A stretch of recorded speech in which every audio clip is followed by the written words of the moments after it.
যে কেউ, এবং নিজের ভাষায়, ওই বইয়ের ভাষায় একবারে কি করে বলার দরকার নেই। আমি বা আমরা পরিবেশ বলতে যা বুঝি সেই বিষয়টা বলবার চেষ্টা করি। বলেন একজন দুজন।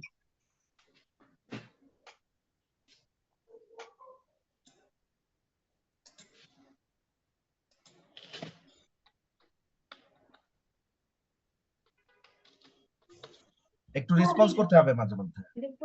স্যার, পরিবেশ বলতে বুঝি যে আমাদের চারপাশে যা কিছু আছে প্রকৃতি এবং মানুষের সমন্বয়ে যেটা গঠিত সেটাই একটা পরিবেশ, যেটা এক কথায় আমরা জি বলতে আম- পারি। Very good, very good. আহ মানে ভালো সংজ্ঞা। আর কেউ কিছু বলবেন? আসসালামু আলাইকুম স্যার। আমাদের চারপাশে যে ভৌত অবস্থা, জলবায়ু এবং এর এর সাথে সংশ্লিষ্ট যে জীববৈচিত্র্য, সবকিছুর সমষ্টি রূপই হলো পরিবেশ। হুম, ঠিক আছে। অ্যাকচুয়ালি এই যে আমরা অনেকটা ছোটবেলায়, মানে আমার মনে আছে আমরা যখন ইভেন ক্লাস 3-4 অর্থাৎ প্রাইমারিতে পড়তাম, তখনও আমাদের কোনো কোনো বইয়ে পরিবেশ বিষয়টি থাকতো। এবং আমার বছর হয়ে গেল, কিন্তু ওই যে যে সংজ্ঞাটা আমরা ছোটবেলায় পড়তাম, আমার কাছে মনে হয় যে পরিবেশের এর চেয়ে ভালো সংজ্ঞা আর নাই। সেটা হলেই যে আমাদের চারদিকে যা কিছু আছে তাই নিয়ে আমাদের পরিবেশ। তো এখন যদি আমরা বলি যে আমাদের চারদিকে তাহলে কি কি কি আছে, কি আছে, এই যে আপনারা যেটা বলছিলেন যে এই যে মানে বিস্তীর্ণ ফসলের মাঠ, গাছগাছালি, পাহাড় পর্বত, নদী নালা, এরপরে কিছু কিছু বিষয় আমরা দেখতে পাই না। এই যে ধরেন আহ, বায়ু বা বাতাস, অক্সিজেন, নাইট্রোজেন, বিভিন্ন রকমের গ্যাসীয় বিষয়। তারপরে আপনার কি বলে যে মহাকাশ, বৃষ্টি, রৌদ্র, আবহাওয়া, জলবায়ু, এই যা কিছুর সাথে আমরা দৈনন্দিন মানে বেড়ে উঠি, অর্থাৎ আমার চারদিকে যা কিছুর অস্তিত্ব আছে, সেটি ভৌগোলিক বা সেটি প্রাকৃতিক বা সামাজিক, এই সব কিছু আমাদের পরিবেশের অংশ, এই সব কিছু নিয়েই আমাদের পরিবেশ। তো সেই দিক থেকে ওই যে ওই সংজ্ঞাটি সবচেয়ে ভালো সংজ্ঞা, যে আমাদের চারদিকে যা কিছু আছে তাই নিয়ে আমাদের পরিবেশ, এবং এই ক্ষেত্রে আমরা আস্তে আস্তে ভেঙে ভেঙে পরিবেশকে নানান ভাবে জানতে পারি। তো এই যে চারদিকে যা কিছু আছে এই বিষয়টাকে যদি আমরা পরিবেশ বলে থাকি, তাহলে পরিবেশের নানান রকমের ধরন, উপাদান, এই বিষয়গুলোকে আমরা আরো ভালোভাবে চিহ্নিত করতে পারি। তো এইটি তো এখনো যে আমরা তো একটু বড় হয়ে গেছি এখন, ওই প্রাইমারি স্কুলের মতো তো এই একটা কথা দিলে স্যার খুশি হয়ে যাবেন না, যে না মানে অর্থবহ এবং এইটা দিয়ে পরিবেশকে ভালো বোঝানো যায়। যেহেতু আমরা একটু বড় হয়ে গেছি, বড় ক্লাসে পড়ি, সুতরাং আমাদেরকে পরিবেশ সম্পর্কে আরো একটু জানতে হবে। অর্থাৎ এই বিষয়ে মনীষীরা কি বলেছেন, দু একটি সংজ্ঞা বা সেখানে আরো কিছু নতুনত্ব আছে কিনা পরিবেশ সম্পর্কে আমরা একটা ধারণা পাই কিনা দেখি।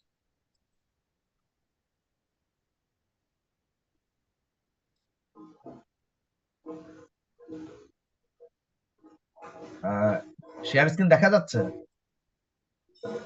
জি স্যার, দেখা যাচ্ছে স্যার।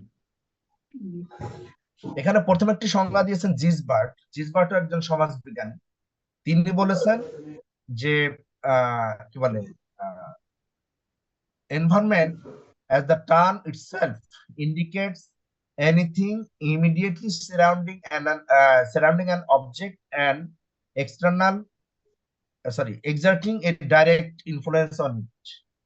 অর্থাৎ এখানে তিনি যেটা বলেছেন যে অবজেক্ট বলতে এখানে কোন একটা বস্তু বা ঘটনা বা কোন একটা কিছু তার চারদিকে, ইমিডিয়েট বলতে তার ইমিডিয়েটলি চারদিকে যা কিছু আছে, এবং এই যে যা কিছু ওই বিষয়ের উপরে প্রভাব বিস্তার করতে পারে।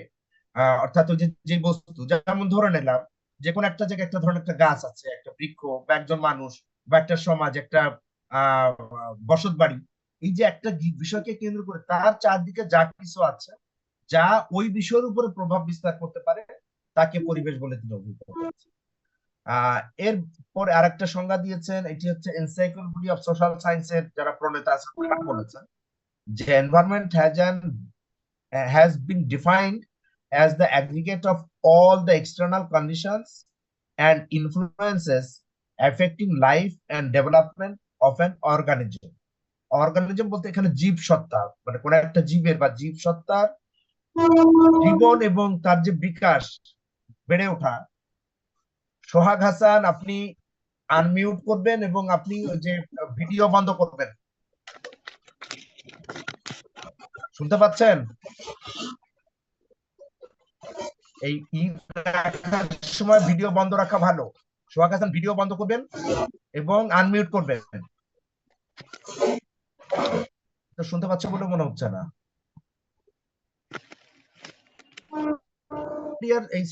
এই সংজ্ঞা যেটা বলা হয়েছে সেখানে হলো যে জীবসত্তা তার জীবন এবং এই জীবনের যে বিকাশ অর্থাৎ বেড়ে ওঠা, তার উপরে এক্সটার্নাল যে বিভিন্ন রকমের যে উপাদানগুলো থাকে তার সমষ্টিগত যে প্রভাব, তার সামগ্রিক রূপই হচ্ছে পরিবেশ। অর্থাৎ ওই অনেকটা বলা যায় আগের সংজ্ঞাটারই এক ধরনের প্রতিধ্বনি, যে আমরা কোন এক জায়গায় অর্থাৎ জীবনের যে বিকাশ ঘটে, একটা জীবন বেঁচে থাকবার জন্য তার চারদিকের যে পরিবেশ পরিস্থিতি, যে নানা রকমের ফ্যাক্টরস বা কন্ডিশনস থাকে, তার সামগ্রিক রূপই ওই অঞ্চলের ওই জায়গার পরিবেশ বলে চিহ্নিত করা যায়। ম্যাকাইভার এন্ড পেজ এরাও সমাজতাত্ত্বিক দৃষ্টিকোণ থেকে পরিবেশকে সংজ্ঞায়িত করার চেষ্টা করেছেন। তারা যেটা বলেছেন সেটা হলো যে a geographical environment consists of those conditions that nature provides for man. অর্থাৎ এখানে বলেছেন যে জিওগ্রাফিক্যাল অর্থাৎ ভৌগোলিক পরিবেশ হচ্ছে প্রকৃতি যা মানুষের জন্য মানে নির্ধারণ করে দিয়েছে বা প্রোভাইড করেছে, মানে প্রদান করেছে, তার সামগ্রিক রূপই হচ্ছে পরিবেশ। অর্থাৎ মানুষের জন্য প্রকৃতি থেকে যা কিছু মানে তৈরি করা হয়েছে, প্রকৃতি যা কিছু মানুষকে দিয়েছে তার সামষ্টিক রূপই হচ্ছে পরিবেশ। এক কথা এটা গেল।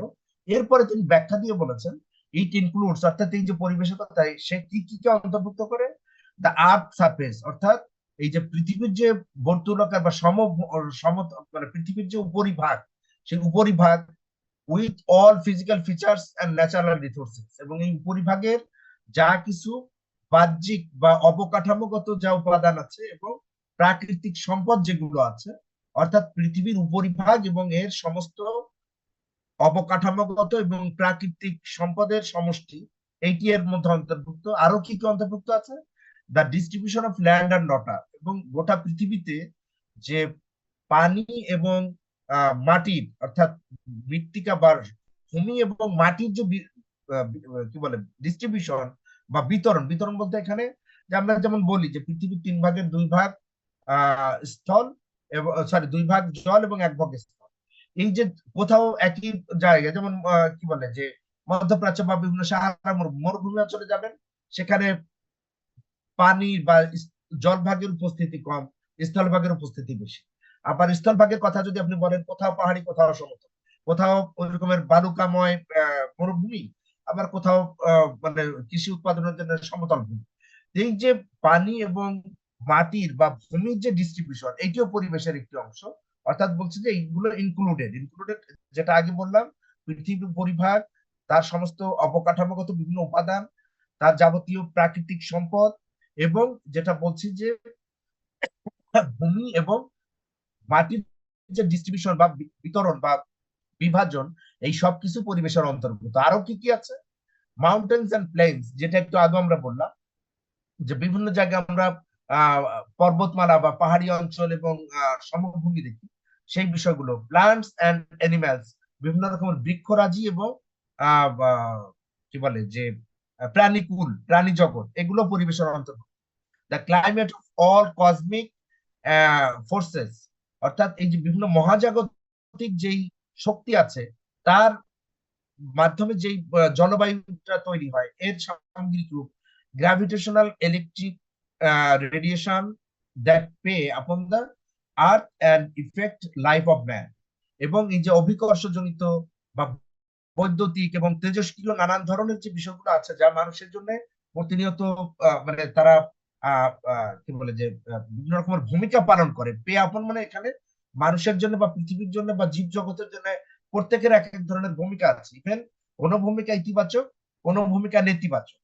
এই বিষয়গুলো যে বিভিন্ন উপাদানের মাধ্যমে সংগঠিত হয়, এই বিষয়টিকেই মানে এর সবকিছু মিলিয়েই পরিবেশ। অর্থাৎ ভৌগোলিক পরিবেশ এবং তার অন্তর্গত বিভিন্ন উপাদানের মাধ্যমে এখানে ম্যাকাইভার এবং পেজ পরিবেশের সংজ্ঞা নির্ধারণ করেছে। তো মোটামুটি পরিবেশ বলতে কি বোঝায় সেটাকে আমরা ক্লিয়ার করতে পারলাম। জি স্যার। হ্যাঁ, মাঝে মাঝে ওই যে যখন প্রশ্ন আসবে একটু আনমিউট করে কথা বলবেন, এরপরে আবার মিউট করে নেবেন। দেখাচ্ছি কম্পোনেন্ট অফ এনভায়রনমেন্ট এবং টাইপস অফ এনভায়রনমেন্ট। কম্পোনেন্ট কি, অর্থাৎ উপাদান, কি কি উপাদান দ্বারা পরিবেশ গঠিত হয়, যেটা আমরা মোটামুটি এর আগের সংখ্যাটায় ম্যাকাথ্রন পেজের সংখ্যা একটা দেখে আসলাম। এইটাকে যদি আমরা ব্রডলি দেখি, তাহলে ব্রডলি এটাকে 4 ভাগে আমরা দেখতে পারি। পরিবেশের উপাদানগুলো কি কি। প্রথমত আমরা দেখি যে বায়োটিক কম্পোনেন্ট, অর্থাৎ জীবতাত্ত্বিক বা জৈবিক বা জৈব উপাদান, এক কথা যদি বলি জৈব উপাদান।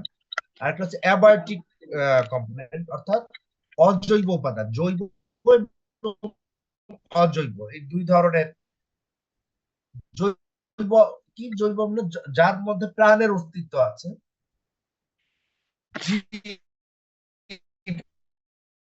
সেই বায়োটিক। আবার অ্যাবায়োটিক হলো যে অনেক কিছু আছে যা মূলত কি বলে যে যার জীবন নাই, যেমন ধরেন কি বলে আরে পাথর, তারপরে ওই যে বিভিন্ন রকমের শিলা, তারপরে আপনার যে মরুভূমির যে বালি ইত্যাদি ইত্যাদি, এর সব কিছু এটা অ্যাবায়োটিক। ইভেন এটাকে আরেকটু বলা যায়, ইভেন আমরা বলি যে গাছের জীবন আছে, বাট গাছকে অ্যাবায়োটিক বা ন্যাচারাল অংশে ধরা হয়।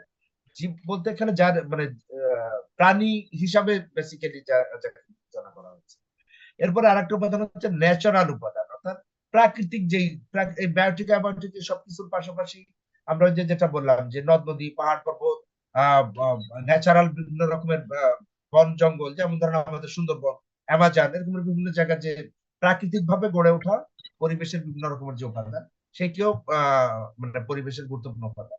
এরপর আর একটা বিষয় থেকে সোশ্যাল কম্পোনেন্ট, অর্থাৎ সামাজিক উপাদান। সামাজিক ভাবে আমরা পরিবেশের নানা রকমের উপাদান যুক্ত করি, অর্থাৎ এটি কৃত্রিম বলা যায়। আমরা নিচে এটাকে আরেকটু ভেঙে দেখিয়েছি যে সোশ্যাল বা আর্টিফিশিয়াল কি কি রকমের হতে পারে। তো সোশ্যাল কম্পোনেন্ট এটি, সোশ্যাল কম্পোনেন্ট ধরেন স্কুল ঘর, বসত বাড়ি, হাউজিং এরিয়া, এইগুলো নানা রকমের সামাজিক বাজার ঘাট, এই সব কিছুই সোশ্যাল এলিমেন্ট বা সোশ্যাল কম্পোনেন্ট হিসেবে। তাই যে প্রধান 4টি কম্পোনেন্ট বা উপাদান হচ্ছে পরিবেশের। এর বাইরে আবার এর বাইরে মানে এর এই যে এই কম্পোনেন্টের উপরে ভিত্তি করে পরিবেশের বিভিন্ন ধরনকে বিবেচনা করা যায়, বা পরিবেশের বিভিন্ন ধরন রয়েছে। সেখানে আমরা যে বিষয়গুলো দেখি, টাইপস অফ এনভায়রনমেন্ট, এখানে আছে প্রথমতই আমরা দেখি যে ন্যাচারাল এনভায়রনমেন্ট। এবং প্রকৃত অর্থে আমরা ন্যাচারাল এনভায়রনমেন্ট নিয়েই বেশি কনসার্ন বা বেশি আলাপ আলোচনা হয়, বেশি সজাগ থাকি। পরিবেশ দূষণ বা প্রকৃতি বিষয় নিয়ে যখন আমরা কথা বলি, তখন মূলত এই প্রাকৃতিক পরিবেশ নিয়ে আমরা কথা বলি। এবং প্রাকৃতিক পরিবেশের মধ্যে আমরা কি কি পাই, সেখানে যেমন আছে রিভার, সি, হিল, সান, মুন, এটসেট্রা। অর্থাৎ এই যে যা কিছু মানুষ আবিষ্কার করেনি, কেবল আমরা আমাদের হাতের কাছে এই নদী নালা, খাল বিল বা পাহাড় পর্বত, সমুদ্র, এগুলো দেখি। বাট যেটা আমাদের থেকে আরেকটু দূরে, সেগুলো ন্যাচারাল এনভায়রনমেন্টের গুরুত্বপূর্ণ অংশ। যেমন মানে চন্দ্র, সূর্য, ইভেন মহাকাশ, মহাকর্ষ, অভিকর্ষ, নানা রকমের যে উপাদানগুলো আছে, সেগুলো ন্যাচারাল এনভায়রনমেন্টের অংশ। আমরা সবকিছু যেটা বায়োটিক অ্যাবায়োটিক যে বিষয়গুলো আমরা বললাম, এখানে বায়োলজিক্যাল এর মধ্যে আমরা কি মানে প্রকৃতিতে বেড়ে অন্য রকমের প্রাণী জগৎ, আবার গৃহপালিত পশু, এই সব কিছু পাশাপাশি হচ্ছে আপনার বায়োলজিক্যাল। এরপর আছে সোশ্যাল এনভায়রনমেন্ট, যেটা আমরা একটু আগে বলছিলাম, যে হাট বাজার, শিল্প কলকারখানা, আরবান এরিয়া, স্কুল